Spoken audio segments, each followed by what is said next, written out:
6 saksi yang hadir. Ada 7 saksi kami panggil, tapi yang satu berhalangan karena suatu dan lain hal. Kemudian 6 orang yang hadir di sini itu mantan bupati, saudara Julius, kemudian ada mantan anggota dewan atas nama Malkomar. Nah, dari keterangan ini kami sudah bisa berpendapat bahwa letak dari intervensi yang dilakukan oleh Johan Anwar sebagai legislatif kepada eksekutif sudah terlihat dari keterangan Malkomar. Ya.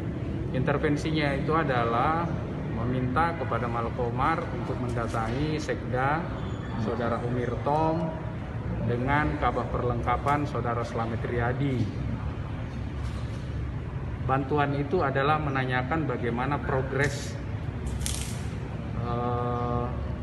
pengadaan tanah untuk TPU tersebut dan menyampaikan kepada pihak eksekutif bahwa sesungguhnya yang punya tanah itu adalah Johan Anwar.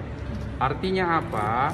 Kalaupun statementnya konkret keluar, yang pertama adalah tanah itu adalah tanah Johan Anwar. Secara psikologis dia mengintervensi, memberikan pengaruh kepada eksekutif untuk dipercepat karena tanah ini adalah tanah Johan Anwar. Lalu kemudian intervensi-intervensi lain yang dilakukan itu udah dari sidang-sidang dahulu.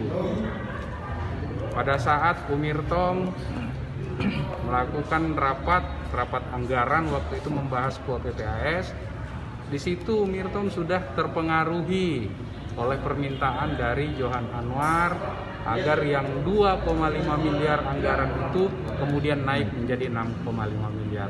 Jadi kan sudah bisa dari situ saja kita sudah bisa lihat adanya pengaruh-pengaruh yang diberikan, adanya tekanan-tekanan yang diberikan oleh saudara Johan Anwar selaku legislatif waktu itu sebagai wakil ketua DPRD kepada eksekutif, kepada kabah perlengkapan, kepada Umirtom selaku Sekda, begitu.